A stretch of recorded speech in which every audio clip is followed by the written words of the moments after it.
రమ్మన్న చోటుకు వచ్చి ఇమ్మన్న వరములిచ్చే ఇంట వెలసిన దేవుడు తొండమనాడు శ్రీ వెంకటేశ్వర స్వామి. తిరుమలలో వెలిసిన శ్రీ వెంకటేశ్వర స్వామికి మొట్టమొదట ఆలయాన్ని నిర్మించిన ఘనత శ్రీ తొండమాన్ చక్రవర్తిది. తన రాజ్యం సుభిక్షంగా ఉండాలని ప్రతినిత్యం ఆ దేవదేవుణ్ణి కోరుకుంటూ రాజ్య నిర్వహణ బాధ్యతలతో పాటు తిరుమలలోని స్వామివారిని దర్శించుకుంటూ పరమభక్తుడైనాడు. వయోభారంతో జవసత్వాలు తగ్గిన స్వామి మీద కాంక్ష తగ్గలేదు. భక్తుడి మనోవ్యధను అర్థం చేసుకున్న అంతర్యామి శ్రీదేవి భూదేవి సమేతుడై తన భక్తుడైన తొండమాన్ చక్రవర్తి కోటలో పూజా మందిరంలో వెలిశాడు.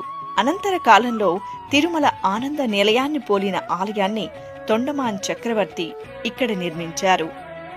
తొండమాన్పురం శ్రీ ప్రసన్న వెంకటేశ్వర స్వామి వారి వార్షిక బ్రహ్మోత్సవాలు ఫిబ్రవరి 26వ తేదీ నుండి మార్చి 6వ తేదీ వరకు